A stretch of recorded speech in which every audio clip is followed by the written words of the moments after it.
Welcome everybody. Let's see if I got nobody. Jillian's not.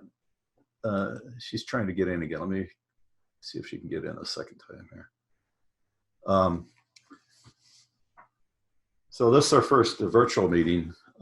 It is being recorded. So don't say anything you don't want out there. Everybody is muted by default unless I unmuted you.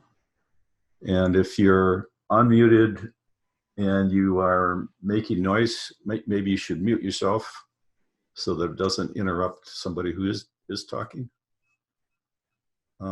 Give me a thumbs up if everybody can hear me all right.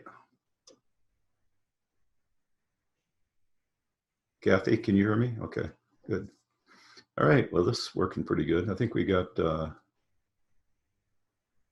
says 14. Now, Bob and Camille, you don't have video. So if you did a thumbs up, we didn't see you. I'm gonna need to get my copy of the agenda out here now. So we're going to do introductions first. I'm Roger Rayle. I'm chair of CARD and chair of Sci Residents for Safe Water. And I've been working on this for about 3 weeks or 4 weeks.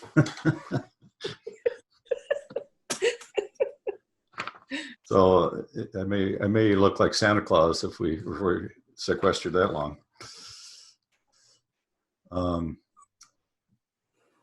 Yeah, and I'm a grandpa for the first time, so that's special. Why don't we go to Jenny next?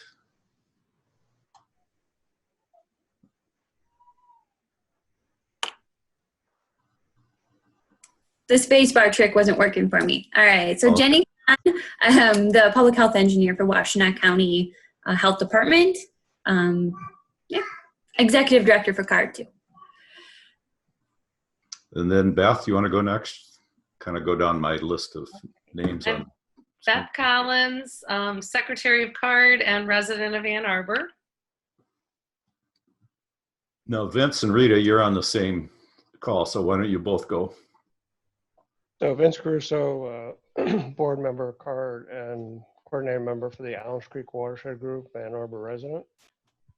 Rita Locke Caruso, professor of toxicology, University of Michigan, almost to be retired.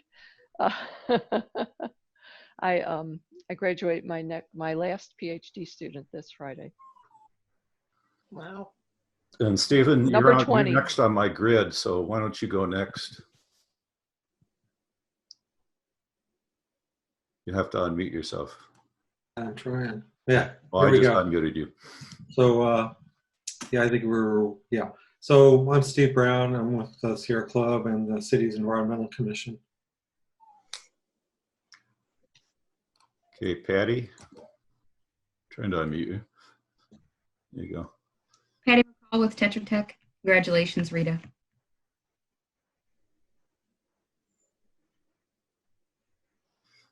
And Katie.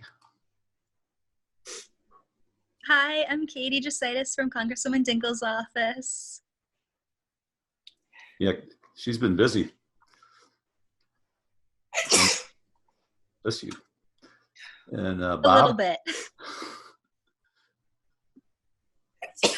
I'm Bob Bailey, resident of Scioto Township and a somewhat retired chemist. I did environmental chemistry for a long time at Dow Chemical, as well as my own consulting business. And next on my list is Dan Hamel, and it'll be Sue after that. Dan Hamel, I'm the EGLE project manager for the Gelman site. Sue, and then Kathy. Hi, I'm Sue Schenk. I'm a Washtenaw County Commissioner on lots of committees and commissions. This is an important one. Kathy, and then Camille. Kathy Knoll, Scioto Township trustee. Camille. Hi, I'm Camille. I'm a PhD student at Wayne State studying environmental toxicology. And then James, and then Shanna. James Damore, came in under the auspices of the Sierra Club, but I've been to these meetings so much I enjoy being a member of GUARD itself. I live in Ann Arbor, southeast side. Good. Hi, I'm Shauna Milkey, Ann Arbor resident. And then even though I can't see him, I'm unmuting Bob Hyde. Trying to.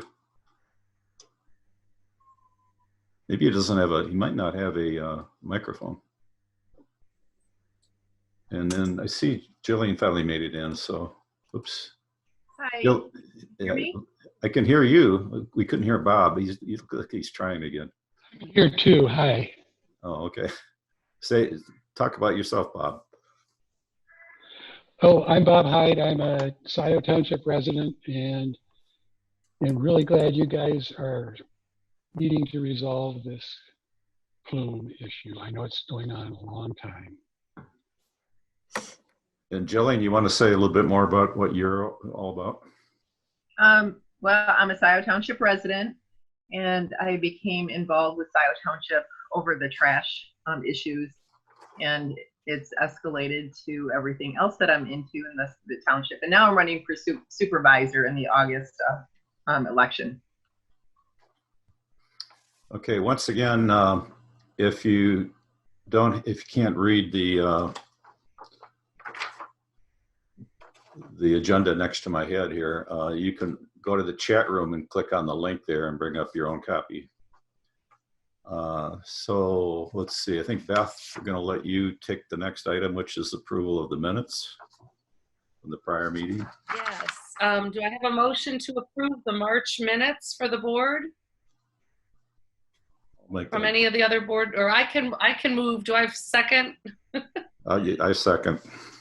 Okay. And everyone in favor of approving the minutes from March 2020? Aye. Aye. Aye. Aye. Great. All right.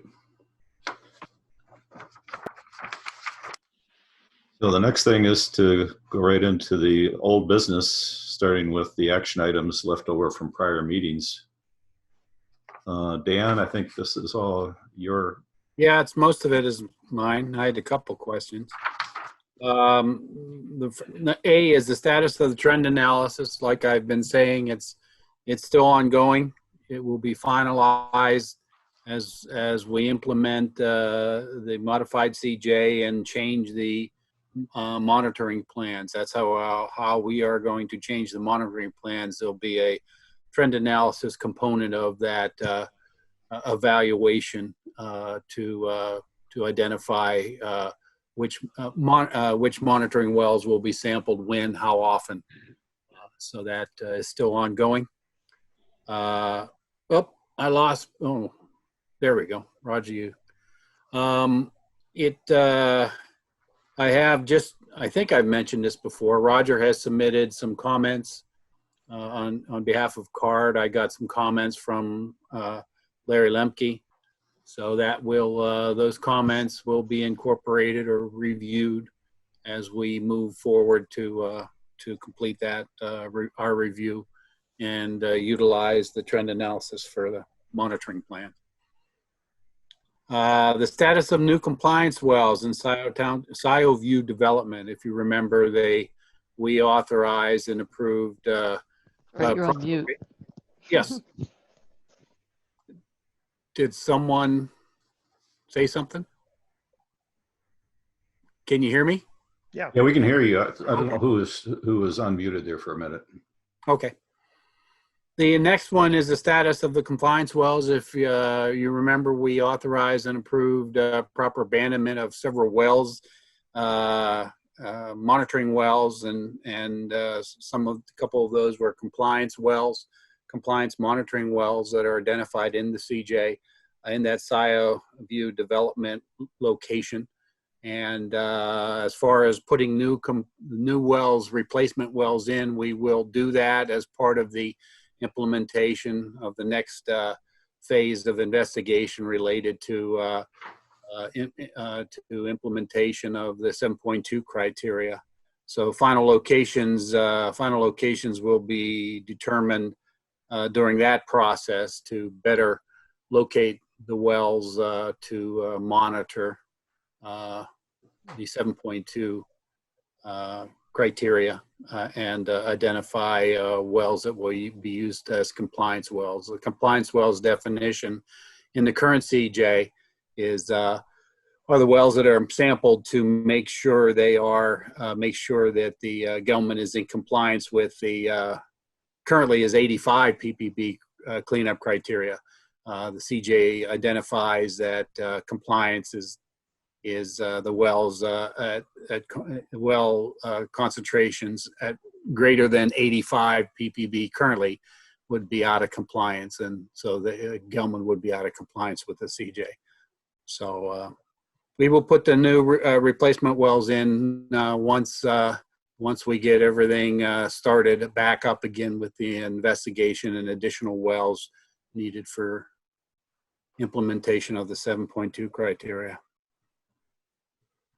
The next one is the list of monitor wells not tested in many years.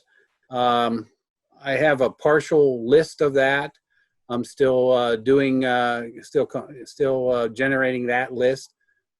Please, I think a lot of what I'm finding, a lot of the wells are already identified in approved monitoring plans. The last time they were approved, it was 2000, when the last CJ was modified, 2011, 2012 timeframe. So there are wells in there that were identified as not needed to be sampled. So a lot of those fall into that category. I don't have that list yet.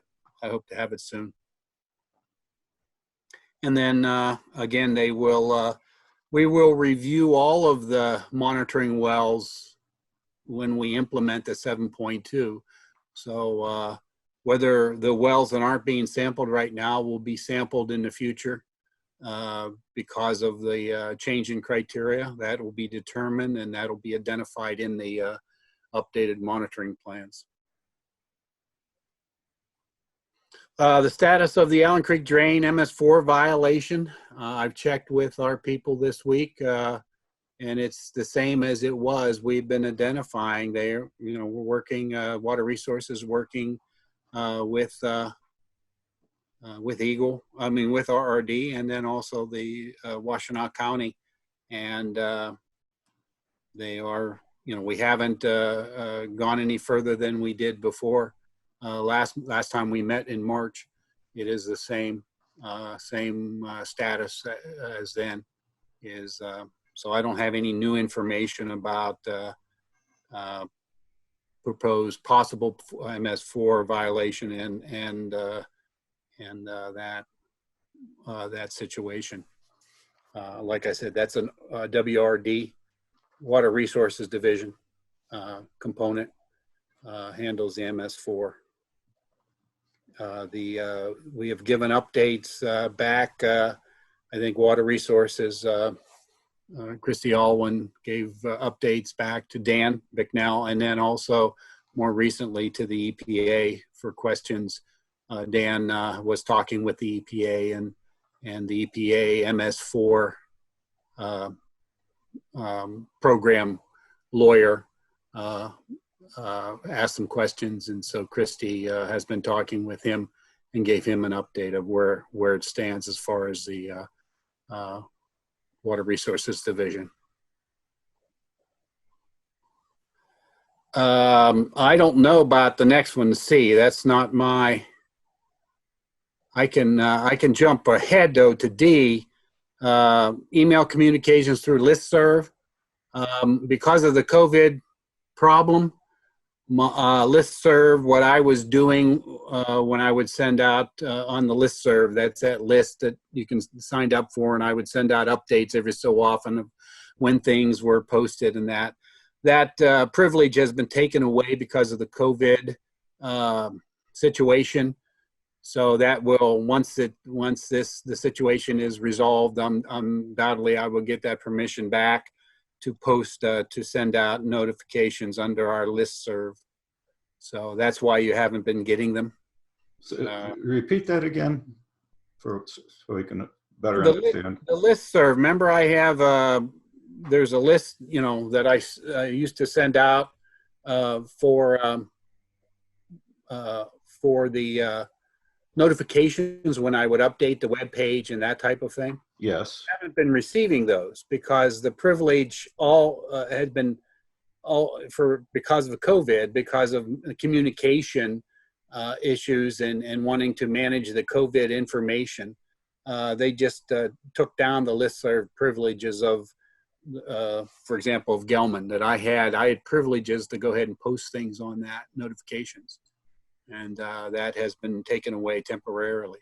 Is that because you're working at home? No, I believe it's, how I understand it, is because of the managing the communications for the COVID, what's going on the information on that. So they just shut down the whole listserv. Because I got too busy with other listservs or something? Right. For the Gelman site, I mean, that's all I know about. My privilege was taken away. That seems a little strange. Again, it's related to manage expectations, manage communication.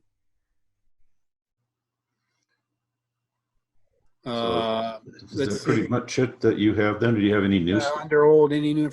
I was not. Let's take care of the old first. Yeah, under the old, I was on E. I was a little confused. I didn't any new information on the unsampled deep wells discussed in March. I went back to my notes. I've lost that. That thought. That can someone refresh my memory? Roger, anybody? What that question is relating to?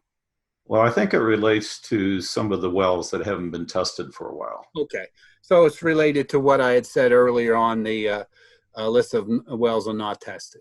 Like I said, I'm generating that list, and some of the wells have not been tested, but they have not been tested because we had given permission to not test them to Gelman under the monitoring plans.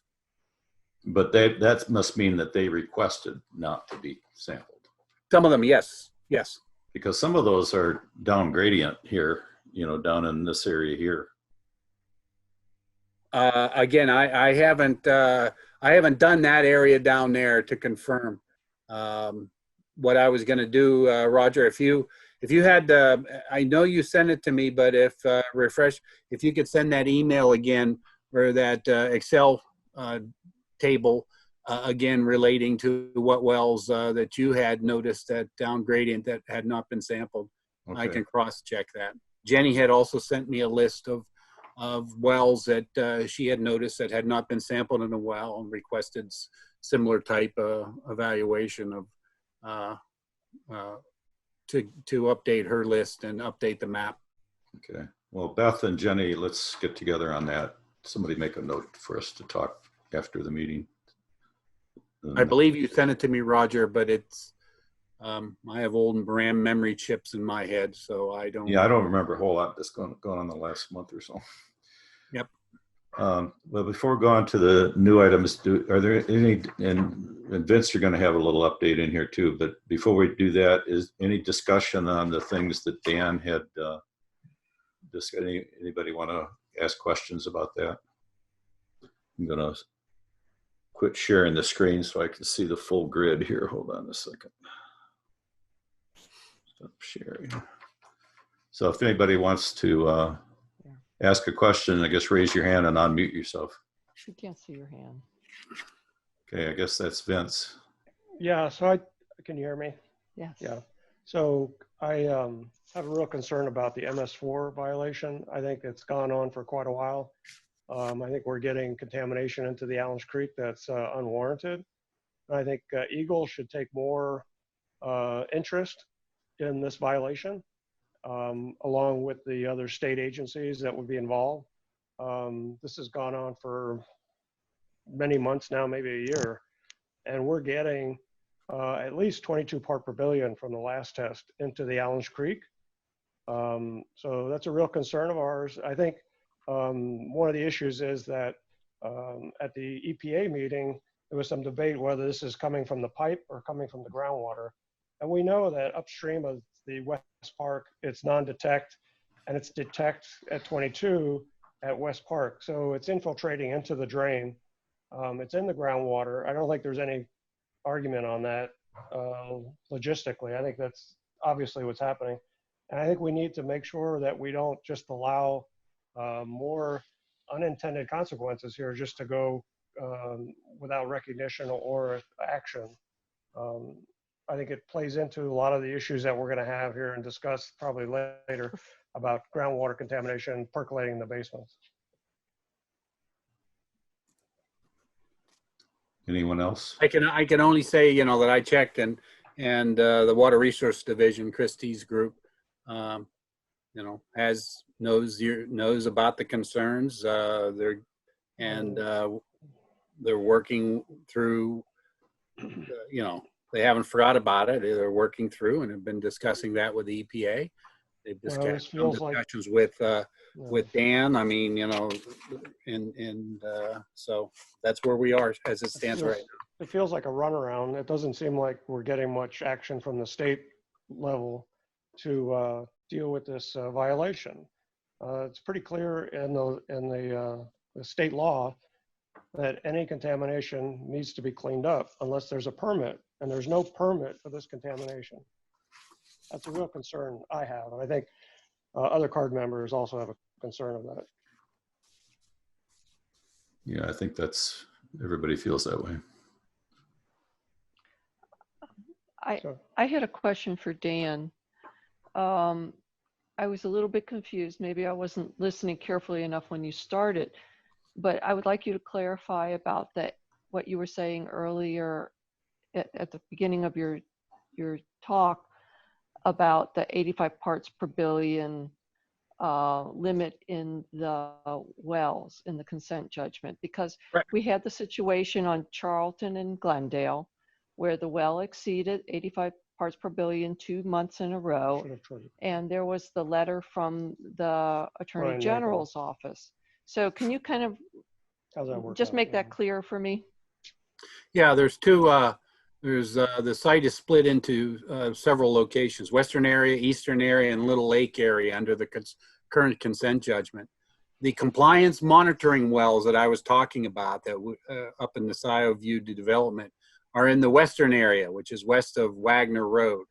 Those are where the compliance monitoring wells are identified and defined in the CJ, and that part of the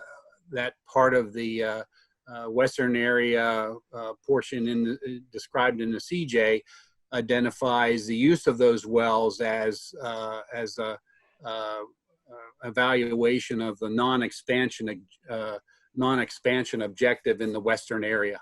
So the expansion, non-expansion of the plume in the Western area. So expansion would be, you know, non-compliance. Expansion would be defined as the wells that are identified as compliance wells having concentrations greater than 85. If they go greater than 85, then it is expanding. It is your Gelman is in non-compliance, and they have to bring that into compliance. The eastern area where MW 103 is the area that has a prohibition zone. It is not identified in the CJ with compliance wells. You know, there's no compliance wells currently on that defined on that side. You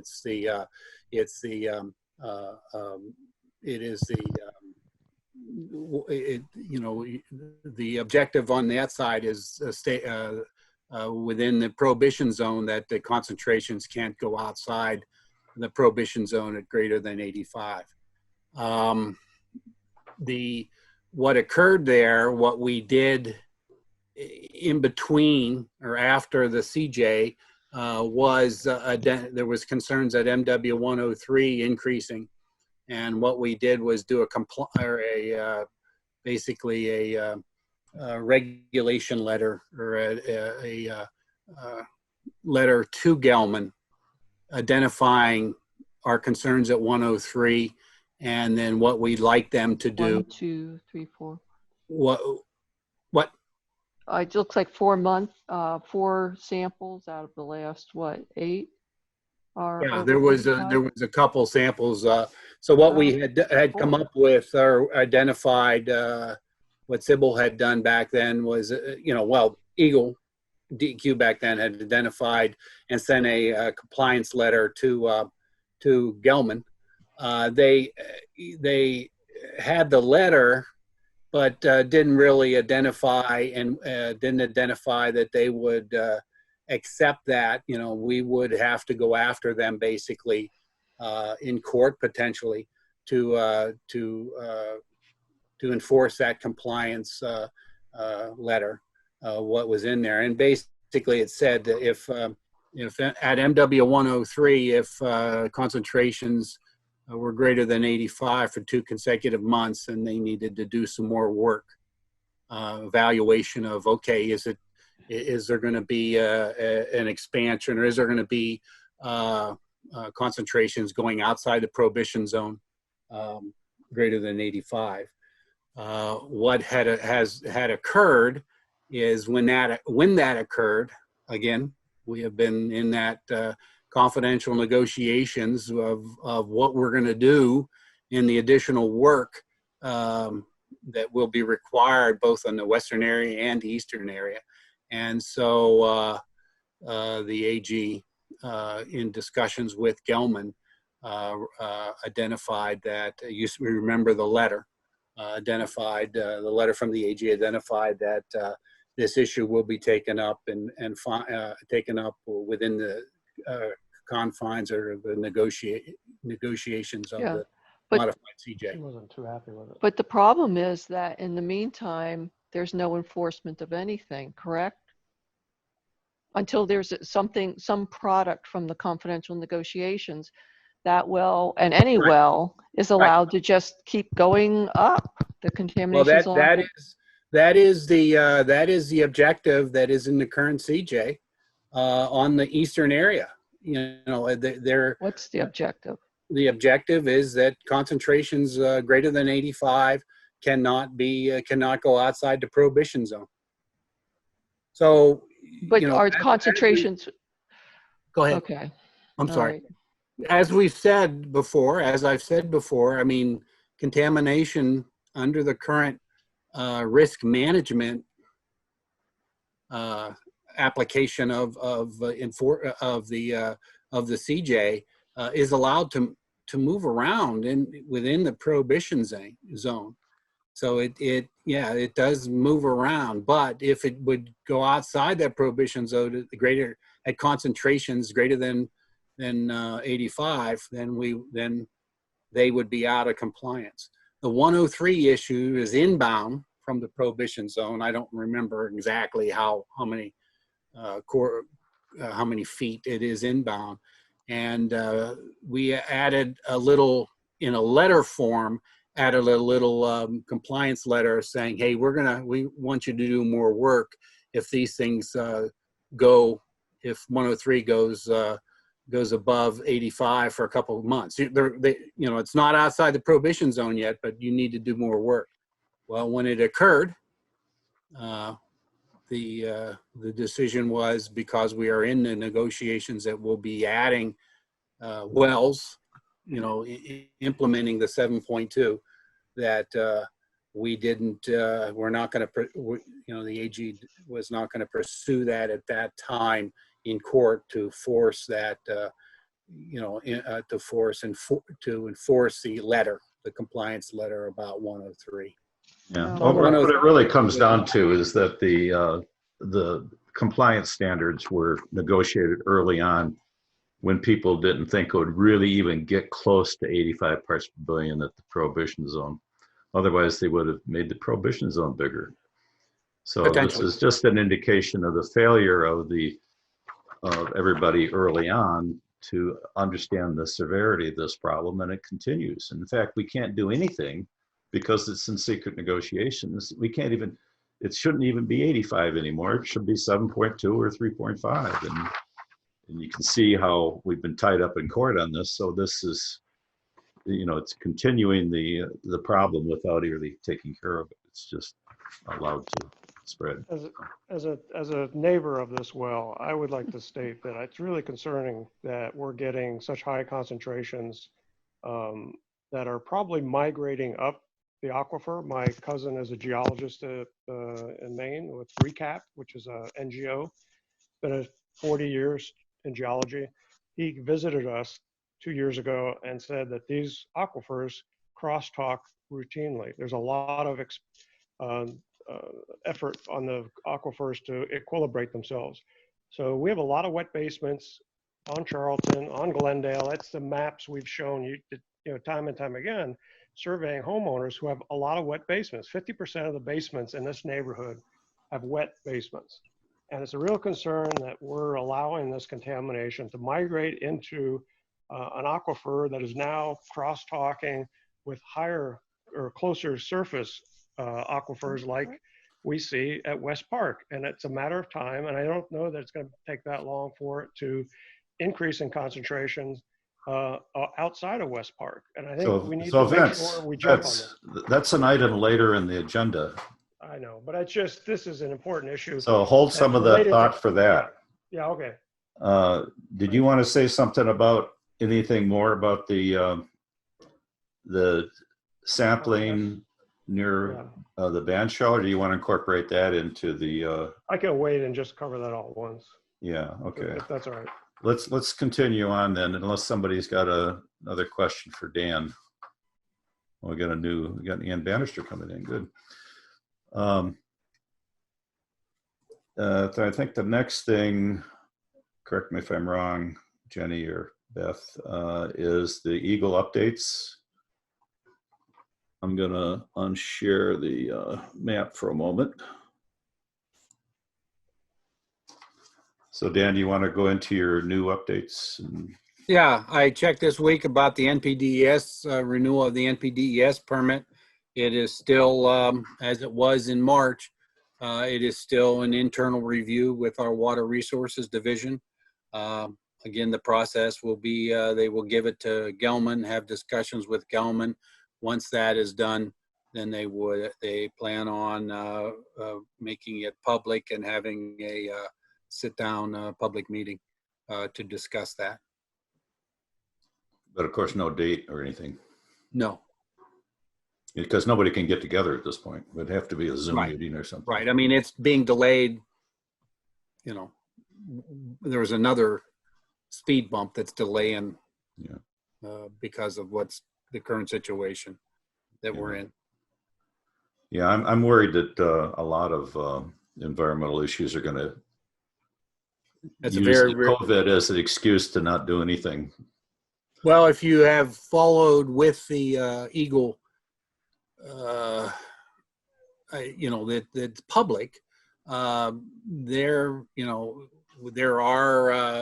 have been modifications to requirements like reporting requirements and evaluation requirements under the Part 201, under Part 213, and so related to the situation that we are in with COVID.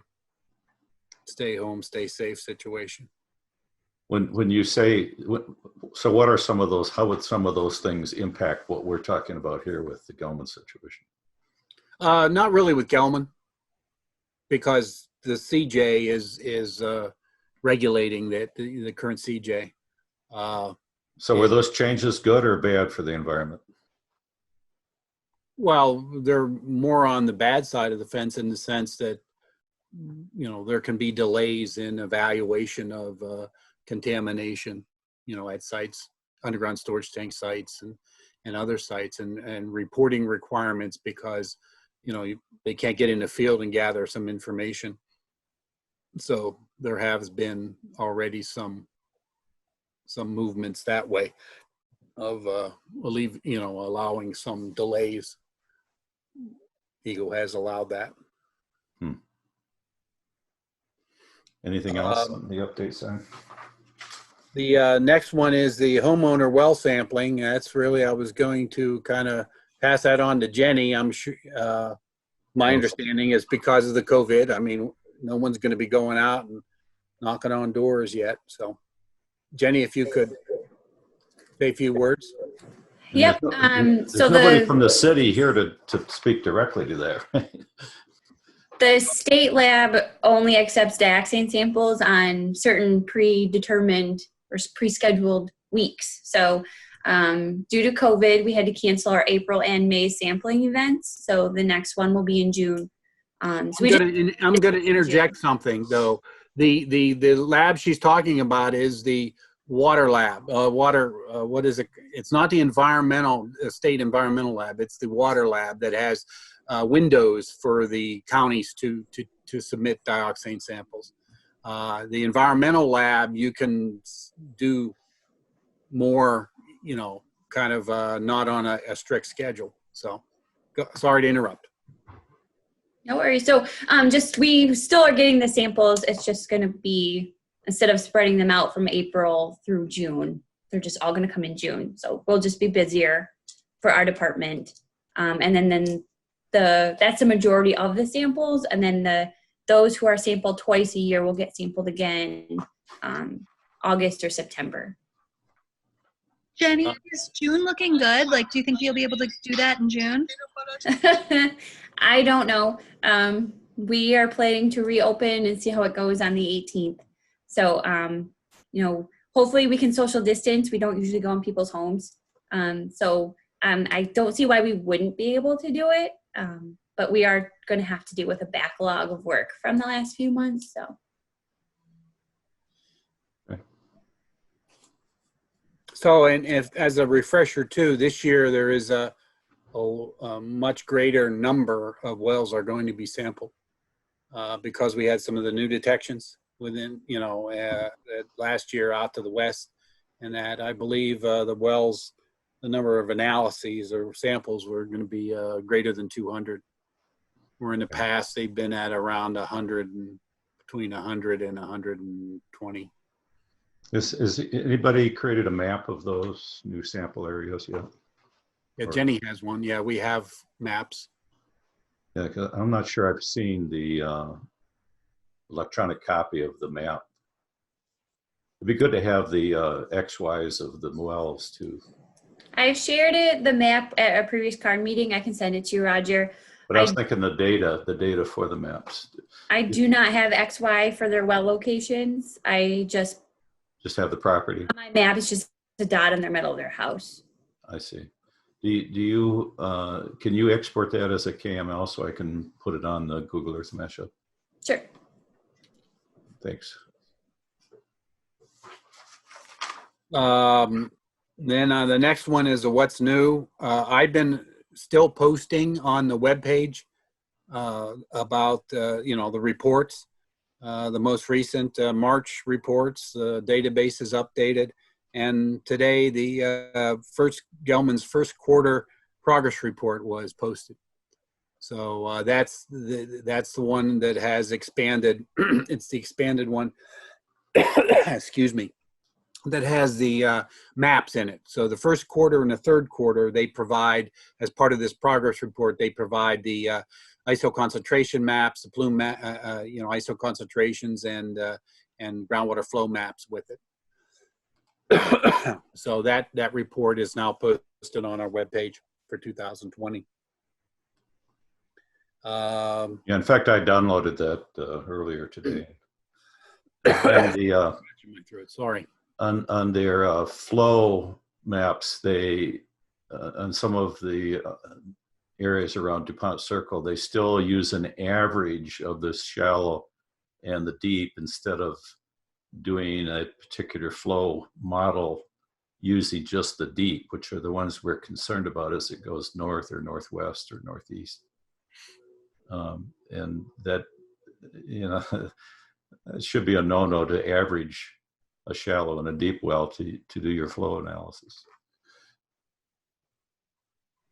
So that has been posted as of today.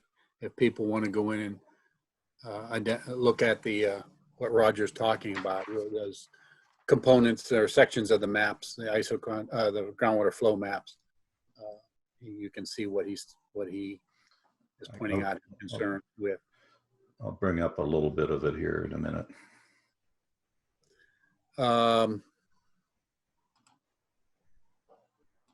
That's all I had in my notes. Let me make sure.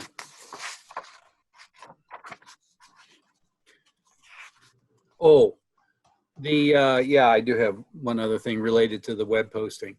The structure or the our web page, the Gelman web page, is going to be presented. They're changing internally. They're making the web pages similar.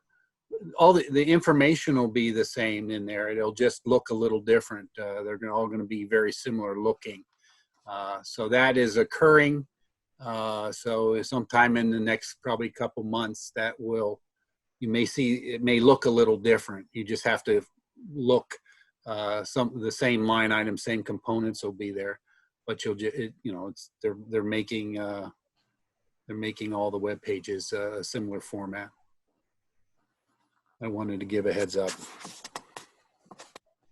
Okay, hold on just a second here. I'm going to share this if I can.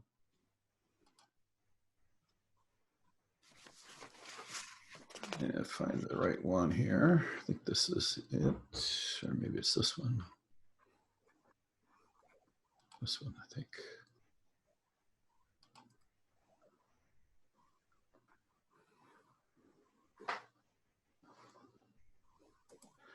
Yeah, you notice up in this area here where it says average, they're using the average of the shallow and the deep for the flow to create the flow lines for these well areas. And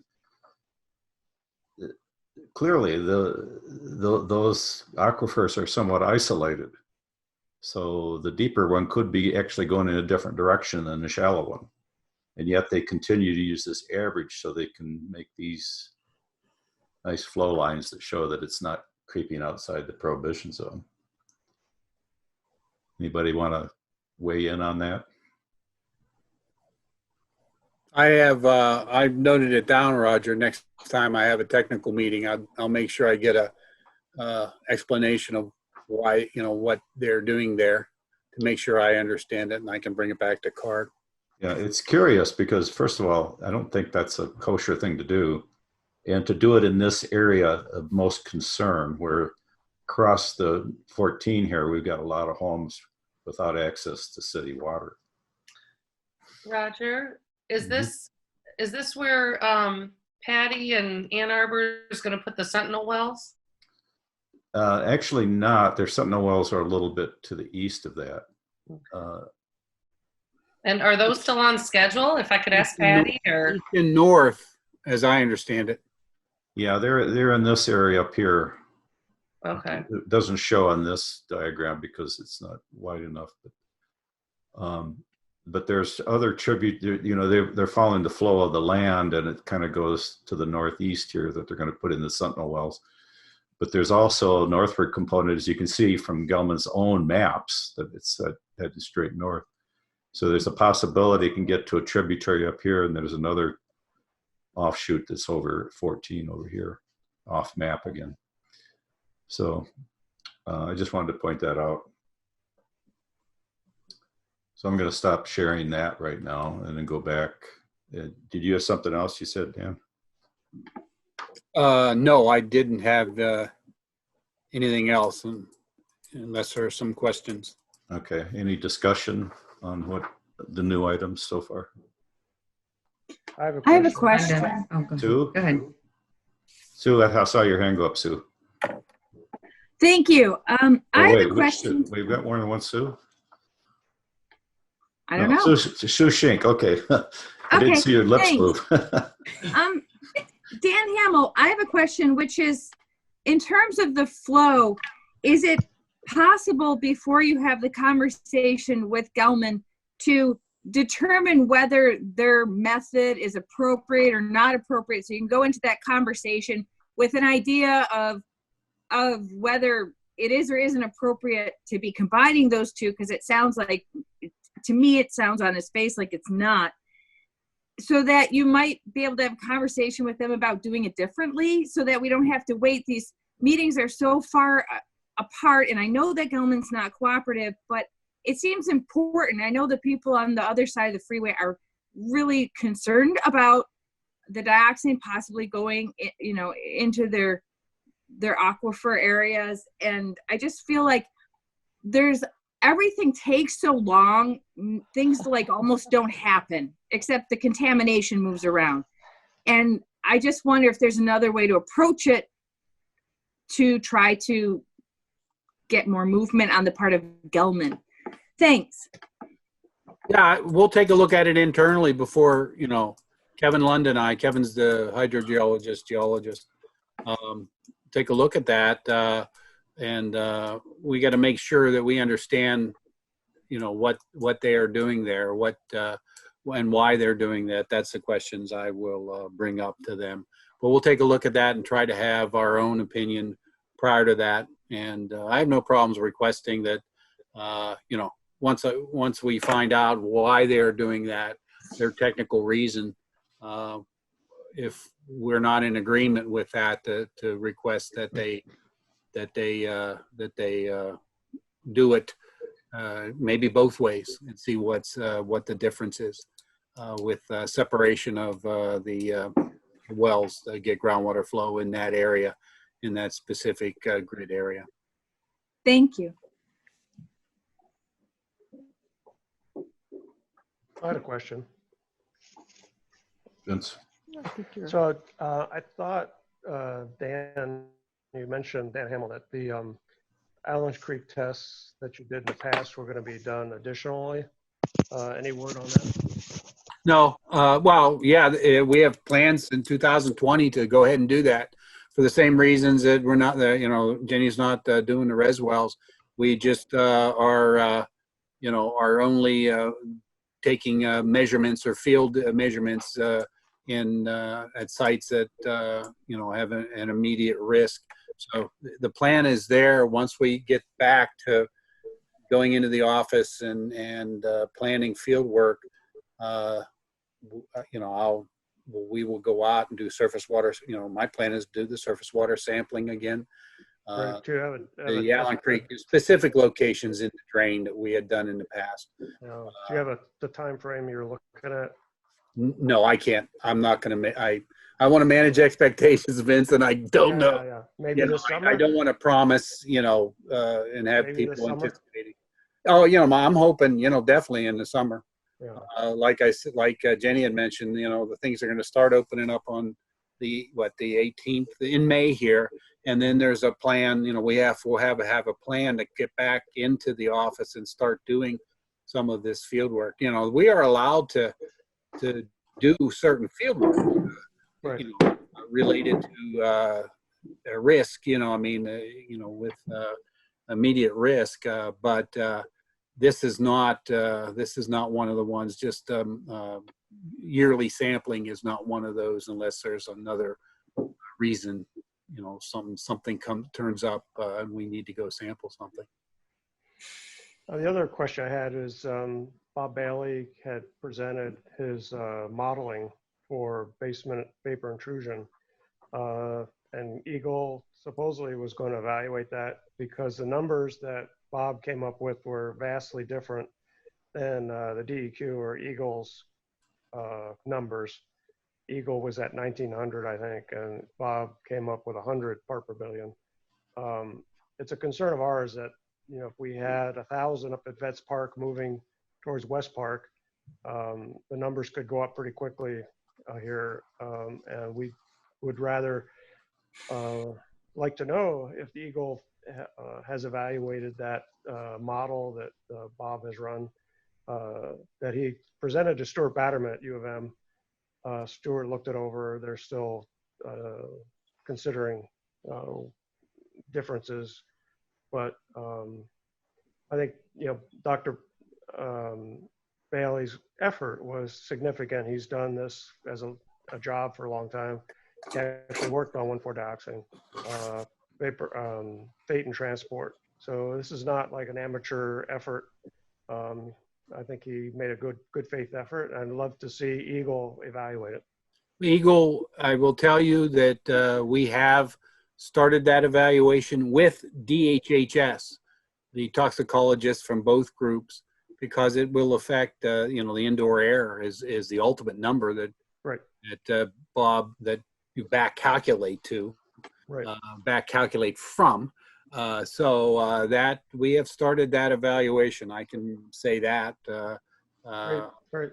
So it's has just started, within the last month or so, within the last month, and we will be discussing it in the near future. And again, it's between the two divisions because they're kind of the exposure pathway is related to, for both is related. Right. All right. Thank you. Okay. Anything more on the EGLE updates? Really good. I don't have a whole lot for the chair updates. I've gotten the, what is the latest, Dan? Was the March data was the last one? Yeah, I'll get April data any day now. Yeah, I've got the, of course, I got the spreadsheet for April, and there weren't any important increases in any wells that were sampled during that period of time. Roger, you received something about April data from Gelman? I'm sorry, it must have been March data, right? Yeah, March. They haven't sent the April data. Right. The April wouldn't be out. That's just the last month, right? Yeah, it was the March data that I'm talking about, right? Yeah, it takes them, they do all of April, and then it takes them a couple weeks to get something out. So it was March that, because it was taking longer to get the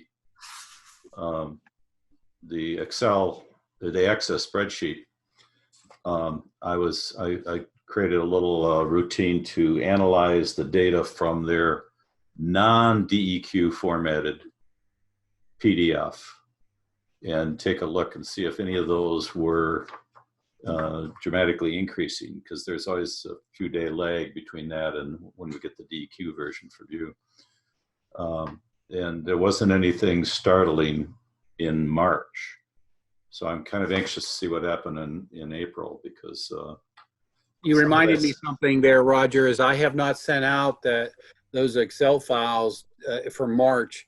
You had a question about the format or the columns that were on. There was an extra column, and I checked with Gelman, and I went back and checked data, and they periodically have those extra columns. They delete certain columns when they generate that spreadsheet, and they just didn't delete those columns. It's not. There's no data in them. It's yeah, I was aware of that. Yeah.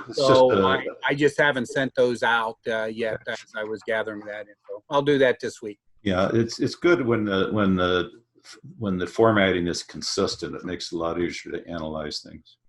Right. And if you go back, of those within the last 2 years, there have been several months, several occasions. It wasn't just the first time. There have been several occasions. I just never noticed them, that they, that column was still in there. They just deleted it. Yeah. Yeah. That's one of those quirky things. Yep. So as far as the data, I haven't really seen any dramatic increases. Things continue to still tease out and meander out into different areas, and we're going to have to do a better job with the shallow groundwater testing, and that leads right into this next item of testing of basements. So Patty, I think you're the city representative on this for this meeting. From what I understand, I'll give you my take on it. I think this is this area that you see here on the Google Earth mashup. This is the one I took from the news article about it, which I think is still the same one that they had that you shared later. So this is, I'm going to turn off the RL sampling and the Bicknell. So this area here with the orange, with the yellow outlines are the areas that were going to be proposed for wet basement testing. And that kind of overlaps with the areas that was already tested for when the state and Gelman did the RL samples, and then also incorporated some of the same area that Dan Bicknell suggested for permanent shallow groundwater sampling, which we're still waiting for. So I'll turn it over to you, Patty, and you can say a couple words about that. Sure. I hate to be the representative for the city. I guess I can represent what I was asked to do. That's what I'm saying. Yeah, I know you're a consultant and you didn't have any policy decisions on this. That's right. That's right. So I was asked to take a look at potentially where there may be wet basements that are a result of shallow groundwater. And as everybody on this call knows, there's not a lot of information in this area that's at the leading edge as far as monitoring wells are concerned. So we took a look at a couple of pieces of information. We kind of looked at topography, looked at surface water features, looked at some of the existing data, looked at those bore logs for those few wells that are in the area. I actually have access to a few other wells that are down gradient from other work that I've done and other things that I've had to evaluate. So I looked at those to try to understand maybe which way the water's flowing, or what the topography is for the water, what the pot surface is. And we were looking at any place that could be greater than 1 part per billion. So we used, actually, I think we used, Roger, something from your database, your plume map. My guess at where the 1 part per billion was here? Yes. This leading yellow line. Yep. And so what we're going to do, actually, if you can leave the map right there, I've since added this area from Waterworks Park to the east. That's right another area we've added. That's not public yet. This area here? Yep. Yep. It's another area I just recently added, like I think at the end of last week. Well, that's good because that's where they did the RL sampling. That's where they actually found dioxin in the groundwater. So yep, the Slauson Creek or the Slauson School. Yeah. Mm-hmm.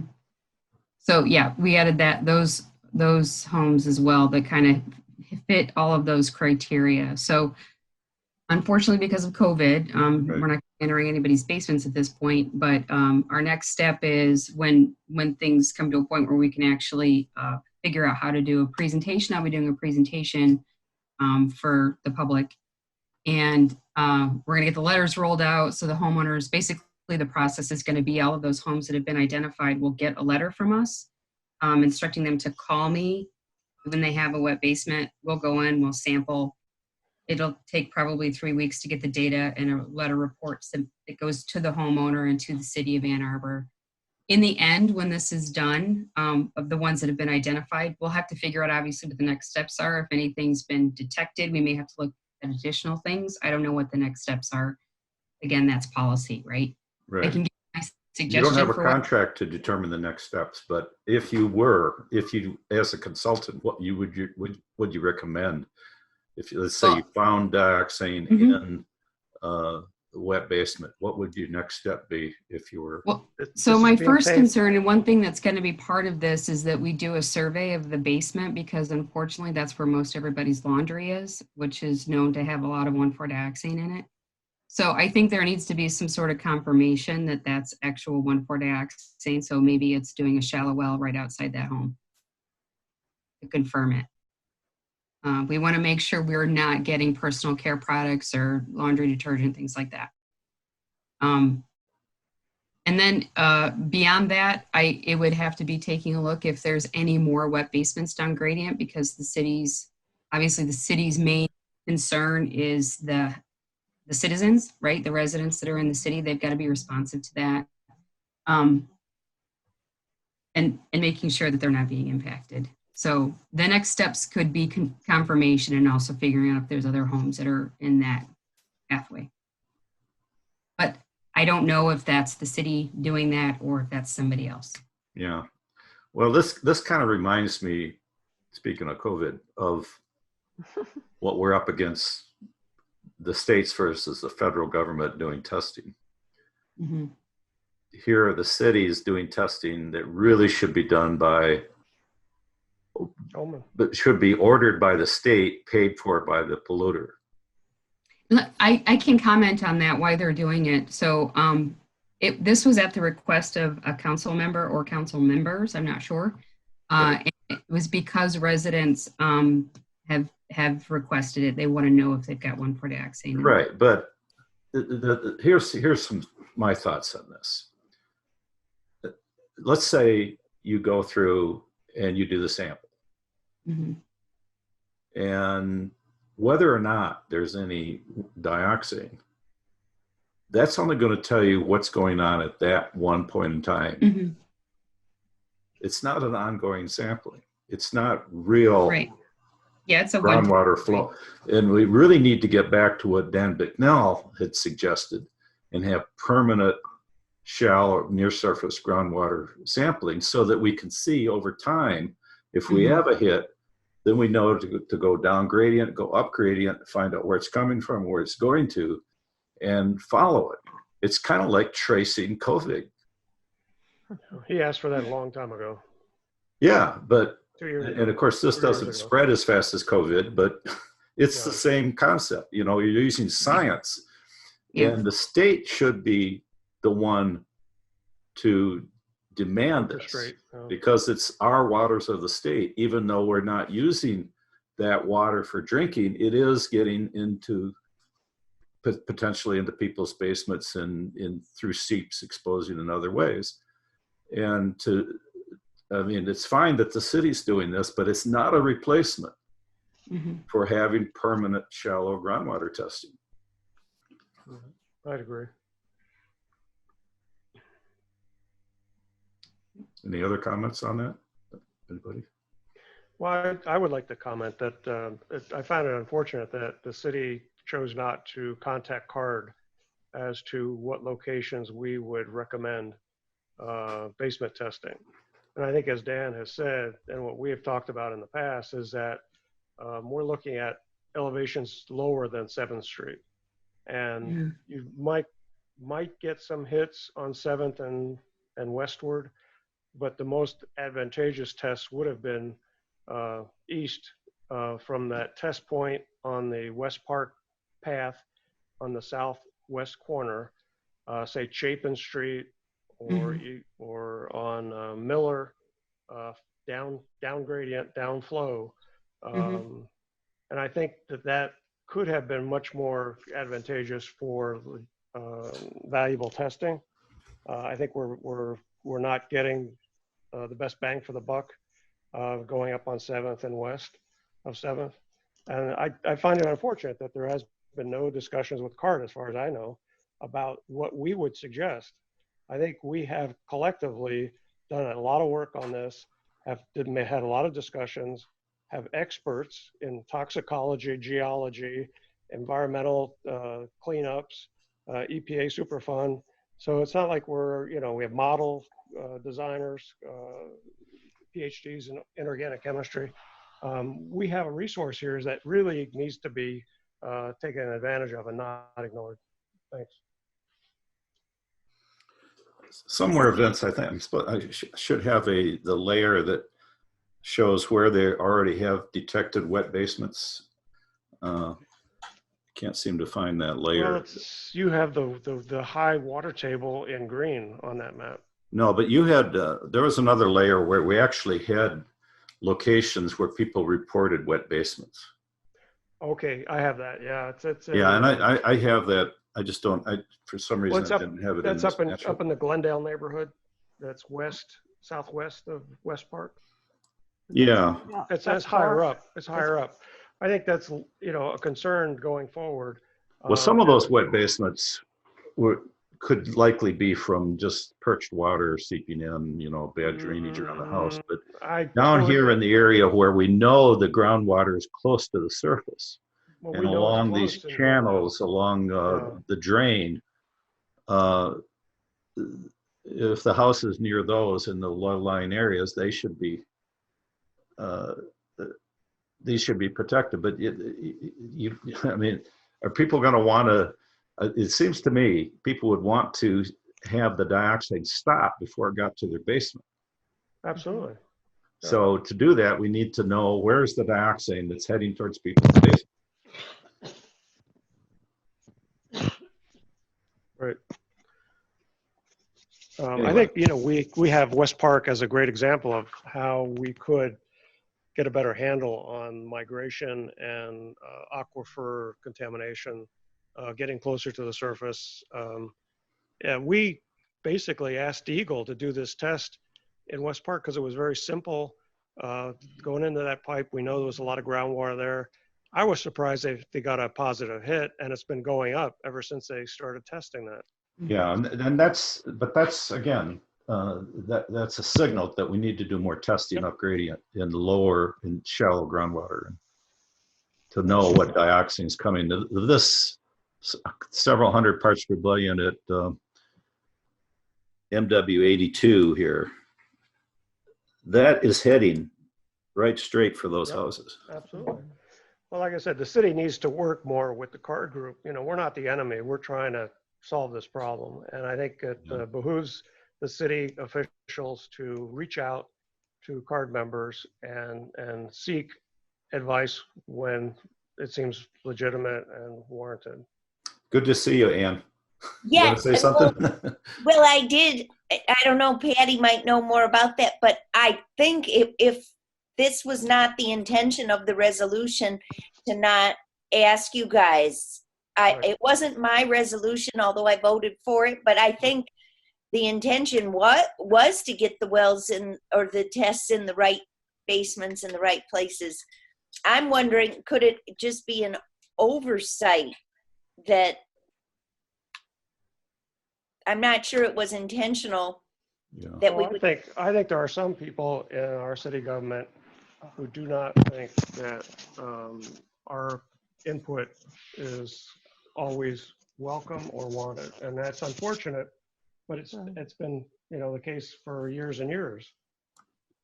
Let's get this fixed. But that may be true, but this was a council resolution brought forth by Ollie. So I think if we forgot to include consult with CARD to do it, that we could have had staff members reach out, and that didn't happen either. Well, it's important that we get all hands on deck for this kind of problem, because it's not going to go away on its own. And it's getting more pronounced by the day, in my opinion, as it's percolating into the West Park area. It's going to keep moving. So we need to start acting on it and not just wait until there is a difficulty right now, because at least for people my age, instead of worrying about a 1 in 100,000 cancer risk over a 32-year lifetime, we worry about a 1 in 7 chance of dying over the next 2 or 3 months if we get COVID. So for some people, this kind of concern for future generations isn't as immediate as what we're dealing with, because we're having to do Zoom sessions instead of meeting in person. But I think it is kind of a wake-up call that if you don't do proper sampling, you pay for it later. And that's what we've seen with COVID, and that's what we've seen with dioxin. So I have some that's about the end of my update. Any more discussion on that? Well, I have a couple of comments from Stuart Batterman. Okay. In his lab. Hey, Vince, I don't mean to interrupt. I have about 10 more minutes. I have another call at 7:30. Okay, sorry. That's fine. I'll stick around, but if anybody had any more EGLE questions, I got about 10 minutes here. I would like to wrap it up by then too. I haven't eaten dinner yet, so. Yeah. Okay, so I did get an email from Stuart Batterman at School Public Health, U of M, who has a environmental and an engineering lab, and he has a postdoc who works with him. And they indicated that they actually did some basement tests where the city is proposing basement tests. They did them in the spring. Unfortunately, they didn't communicate that to me or anybody else, as far as I could tell, which is unfortunate, but that's the reality with U of M faculty sometimes. They did not find any 1,4-dioxane near the basements or in the basement. up on 7th in that area. They did not do the BandShell test because they felt like after reviewing the issue, it wouldn't be as valuable because there's standing water in the basement from what they understand. They are interested potentially doing some tests on, say, Chapin Street. They're a little bit, stymied by the COVID issue as well. So that may have to wait. But they are still interested in pursuing these tests and vapor intrusion. They would like to publish the work because this is unpublished, as far as they can tell, it's unpublished information. Vapor intrusion with 1,4-dioxane is a very hot issue. They've been working on it for a number of years already. So they already have the models set up to try and predict what the vapor intrusion would be given a certain concentration. They want to try and figure out if their models are close. So Vince, are they going to look at water vapor, dioxane water vapor, not as a free agent? I think they're looking at vapor. They're looking at, well, they want to know how much I think it's 1,4-dioxane vapor. is in the base, near the foundation, like what we've been talking about, what it is at the near surface or shallow Are you groundwater. Sure? Are you sure they're measuring And water? Or are they that's measuring vapor?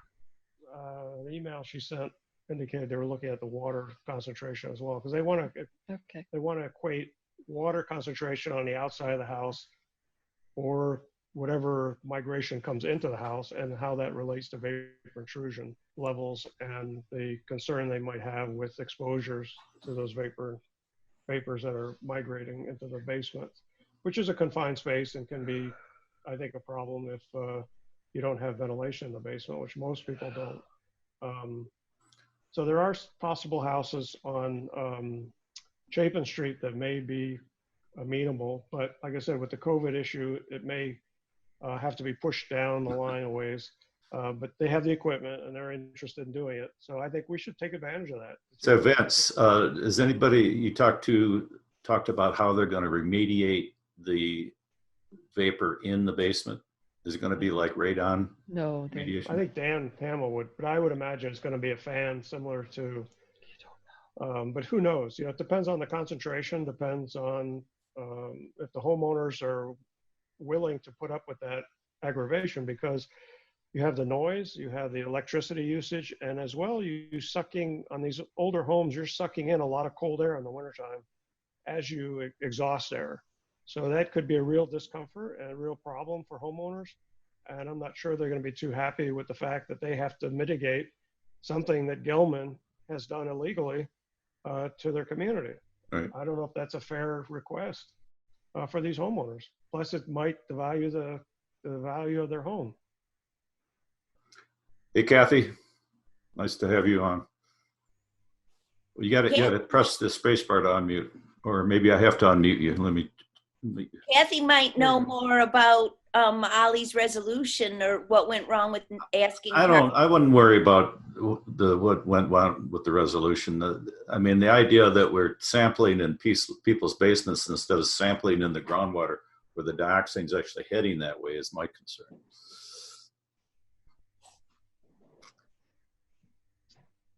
So, any other?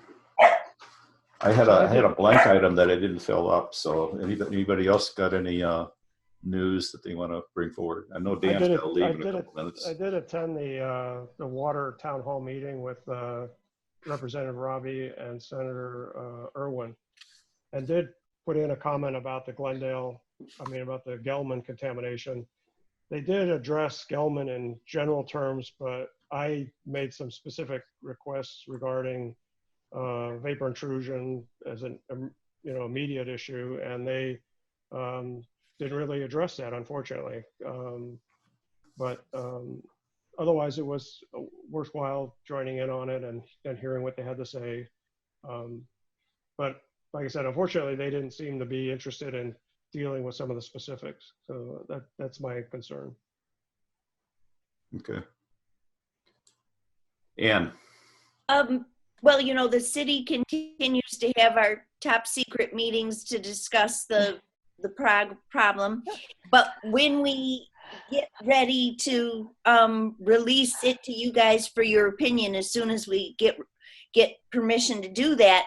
One thing I've asked for is a lot of just plain language communication materials, because if you guys might be able to read a consent judgment and make sense of it, but I'm also asking our attorney's office and Stephen Postema and the communications department to prepare something for the broader population in the county, so that people who might not have read much about it before but want to read about it now can find it accessible. Thank you. Good point. Good idea. It's very complicated. Yeah. Do we know when approximately that might be? Mr. Postma doesn't want us to even talk about when we're having our secret meetings. It's all privileged and confidential, but we are meeting. I think I can say that. Yeah, and money's being spent. Right. Yep, there you go. Being to spent. the lawyers. To the mayor's law firm, too. So I think I'm ready to close this meeting. We're going to have another meeting in a month. We'll do this again, I guess. This will be a quarterly meeting, so I guess there'll be more DEQ people involved. That right, Dan? Yeah, that's the plan. We're having all our meetings on Teams or Zoom, and so I had assumed that I would have supervisors and someone someone management above me. I have already voiced identified that is a quarterly meeting, and that CARD will be expecting and would like to have some management involvement from EGLE. Yeah, I think it's important that CARD still hosts the meeting. Now, here's the deal. I signed up for the pro version personally to handle this meeting, and we have a couple ways to get reimbursed for that. But is this the best? Did this work out all right for everybody? Mm-hmm. Yeah. Yeah, I mean. So we need to discuss the funding of this, and I think Mike. Well, he didn't join us because he probably has a meeting tonight, but he volunteered to spring for a year's worth of Zoom. I hope it doesn't go on that long. Even if we did a monthly by month, I guess we can cover it enough. I would like some help with the logistics of it. I'm not sure how to do that. I'm not that good on co-host assignments and stuff like that yet, but I'll practice some more. Well, Beth, Roger, you're going to say great job. something. You had your hand up, Beth. Oh, I was just gonna say, with the quarterly being next month, is it just going to be the same? We're not doing anything until the CJ. The NPDES, the MS4, everything just keeps being put off till the CJ. Yeah. Well, some of those are related to the CJ. The NPDES is separate. But I will get updates as we approach that June 4th meeting. Is it 2nd? I will get updates from the specific divisions and present those. Get on them, Dan. Get on Gelman. And it's 10 o'clock till noon, still good with everybody for that quarterly meeting as usual. Yeah, I'm gonna make sure I do that this week to put it on my management schedule, because everybody's doing virtual meetings, so we got to get it on. I'll get it on the schedules, people on my management schedule, to make sure at least they hold that spot. Hey, Roger, I wonder if anybody else has questions, just general questions. Yeah, we could just go around. Anybody? Kathy, did you have your hand up? Yes, I have a Zoom account that the city paid for, and I have been using it for caucus with a co-host, and I'm just wondering why we couldn't use the city's Zoom account for these meetings. And I can get that clarified, but I've been using it with the city's knowledge for other meetings? Well, if it's all right, I guess that would be all right. It's important, I think, that we record it, so I can get a copy of that and upload it to the YouTube. And I want to be one of the hosts or co-hosts, or have absolutely Beth involved in that too. So we can talk about that between now and then. Okay. I'm going to have to get off. Does anybody have any final questions for me? How are you getting along, Dan? How do you get your food and stuff? I send my wife out. Do you? Well, wait. I mean, I'm making a joke, but she, you know, I take more medicines than she does. So, you know, she says, you're not going out, you know, I'll do this. But I mean, we've been, you know, just social distancing, all the preparation you can do like everybody does. Well, thank her for us. Yeah. And I mean, just staying more at home and EGLE RRD, my division was, luckily we were able to convert very quickly and do a lot of stuff from home electronically. So I'm still Manila folder guy. I still have folders on my desk I wish I had here. So people probably haven't seen this, so I'm going to pop this up there. Hey, who's that? We got a card member. Wow. A pre-card member. The chair of the board. Oh, there we go. Boy, is she getting big. Wow. She is. And what a cutie. Oh. Yeah. Great. Doing great, looks like. She's got mom and dad. No one has anything. I'm going to have to take off here and get ready for my other one. All right, thanks for coming. We're going to keep this going. Bye, Dan. Hi, Dan. Hey. Bye, Dan. Bye-bye. Thanks. I want to go around and get comments from everybody else and see how they're doing through this sequestering. Katie, you haven't said anything. I'm here. I'm good. Just in my apartment. I didn't want to go home to my parents' house because they are older. Well, my parents aren't vegans, but there's a lot of sobriety and a lot of vegans at that house. So I moved out here. They're a little offended by that reasoning, but I would rather stay here, which is, I don't know, terrible, I guess. I don't think so. Let's see, who else? Shanna, you haven't said anything. Yeah, I know. I've been quiet. I'm lucky. Let's see. My son came home from college, and so the other two kids are at home. So they're all working on school. And my husband is a teacher. He's working from home, trying to teach. He teaches 5th grade. And, so how's that going? Having everybody at home. I thought you were supposed to be hitting. There's not much you can do for 5th graders, but he loads assignments on Google Classroom and then grades them and uses that as a platform, and that's working out okay. And does he know about the U of M engineering program that they have for K through 5? No, what is that? It's a platform that handles all the curriculum, so that you can, and it's for distance learning. Okay, rolling it out all over. I'll tell him about it. I'll tell him to look into it. Yeah, it's Thank free. you. Yeah. Okay. Great. Thanks. I hope everybody else is doing well. I know these are crazy times. We'll get through it. Yes. And Jenny, your daughter is adorable. Oh my goodness. What a doll. Camille, who's the guest there? This is Daisy. Oh, Now, it's is her this birthday today.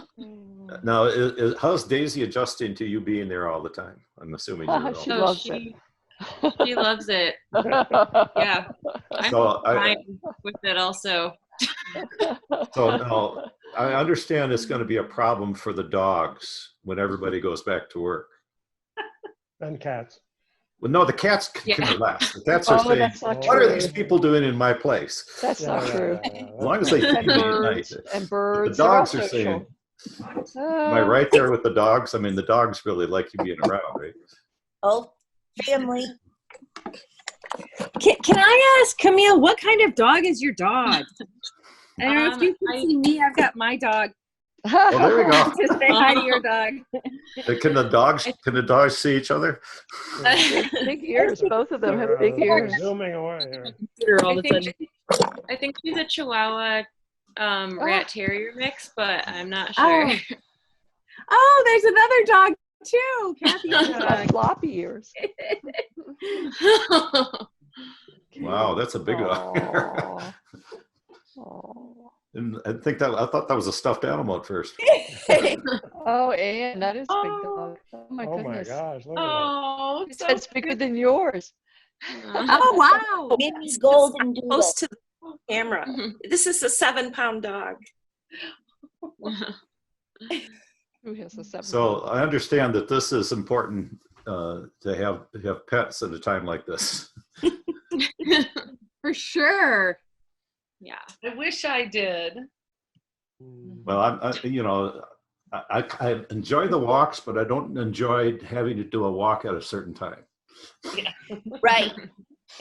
I feel like Forrest Gump. All I do is just wander aimlessly every day. You need a dog. Wander with the dog. I haven't heard from Bob. Bob, let me unmute you. Oh, you did it. Okay. Yeah, we are blessed with a grandson who is shopping for us. Oh, good. Wow. So we just hang out and talk to people on Zoom and our neighbors at a distance. Yeah. So Bob, they're looking at your model at EGLE. That's great, eh? Yeah, it's good that they're looking at it. Yeah. It's only been 16 months. Yeah. Well, maybe you'll get it published yet. Yeah, I think so. And Patty, I saw your pet walk by there. One of 4. I have 2 dogs and 2 cats. Wow. Aww. You have lots of company. Let me see a kitty. I can get her back. Oh, there. Oh, This is the we have a littlest black one. cat. Oh. Yeah, nice view. Sorry. She has no manners. Typical cat. That's good. Hey, Suze Shrink, do you have a pet there with you? Well, yes, this is Miko. I think he's an Italian Greyhound Chihuahua cross. We got him from the Humane Society. Oh We have 2 other dogs and actually 5 cats because we had 3 cats, and then my 2 college-age daughters came home and they each brought their cat. And we live on a farm, so I think that has changed my experience. I don't really feel very isolated at all. That's good. You know, there's something to be said about that. Beth, did you want to talk about what your situation is like? Give us an update. Doing good. Yeah, we're doing cooking videos. My husband teaches culinary arts at Saline High School, so we've been doing a cooking video a week for the kids. So it's kind of very amateur, but it keeps You're eating well. Yeah. Oh, I'm eating really well. And drinking too Find much. these cooking videos. I'll send you the link. And Kathy, what's your pet there? Okay, this is Clover. She's 6 months old, miniature dachshund. She only weighs 7 pounds, but she's close to the camera, so she looks big. I see. It's a puppy. It looks adorable, Yeah. And Jenny, how's your daughter reacting to you being home all the time? Oh. You gotta unmute her. Here, unmute. She's There we muted. go. No, Jenny, still muted. trying to unmute. Trying to unmute. We're flip-flopping that. Okay, now you should be good. There she goes. Sorry, were you looking for me? Yeah, I was going to say, how's your daughter appreciating you being home all the time? We're getting it figured out finally now. She misses school though. She misses her friends, but we're enjoying our daily walks with the dog. So You're up so fast. Jeez. How old is she now? 2.5. That's cool. You say hi? Hi. Hi. Hi. What do you do all day long? I I'm talking to mommy. Yeah. He eats all day long, don't you? He loves food. Good choice. You get a Play little with your older, you toys? can cook for mommy. What's your favorite food? Kathy, did we hear from you about how you're doing? Kathy Griswold? I'm doing very well. I feel very privileged because there hasn't been a lot of stress or change in my life. It's a positive that I don't have to go to so many meetings, and the city hasn't figured out yet how to do commission meetings, board and commission meetings with Zoom. I think that's going to start next month. So, and I have a little 4.5-year-old that lives with me with his mom and dad. So that keeps me busy. Cool. And I'm going to unmute Jillian. If you're still there, Jillian, maybe you don't have a... I am here. Yeah. So how are you getting along, even though you don't have a camera? Oh, well, yeah, because I have not, I'm still in my pajamas for about 30 days now. No, I'm kidding. Yeah, it's been busier than I thought it would be. I had all these plans and clean my house, do the yard, and I've hardly done any of that. It's been good though. And it seems, oh, and Bob Bailey, are you still here? Yeah. I drove down Park Road and you were walking and I waved good hello on the way by. So hopefully I didn't scare you. Oh, yes. Okay. I figured it was you when you turned down Luana. Yes. Great. Hey, Bob, I'm going to an outdoor kind of like car concert next Saturday, a week from Saturday, up near where the up behind whatever that Hasler, whatever that drive is right next to yours, Hosler Drive or whatever. And the yes. The Breakers are going to have a concert out there, fundraising for food gatherers with social distancing and everything. Cool. All right. Yeah. Well, we've been doing Kroger pickup. We haven't been in a store for, I don't know, a month and a half, and we're trying to hunker down and get our food delivered and everything else. So I was, the young people that are maybe a young couple that the only time they're together is maybe on vacation, 24/7. Now they're getting to experience what it's like to be an old married couple in the same household. That's what's happening with our kids and their spouses. They're all working from home, and fortunately they got their own work series set up so they're not tripping over each other. But I think that's about it. Any last comments anybody has? And You look like you're doing well. Thanks for attending. Yeah. It looks like everybody's doing fine. Yeah. Okay. Good luck to everybody. Yeah, thank you for doing this. Yeah, thank you for doing this meeting, setting it up. And I miss you all. I look forward to seeing you in person. Well, we might have, if the weather gets nice and warm, we might have like we'll bring our own chairs. And we'll go to a park where we can set 6 or 8 feet apart and have big signs.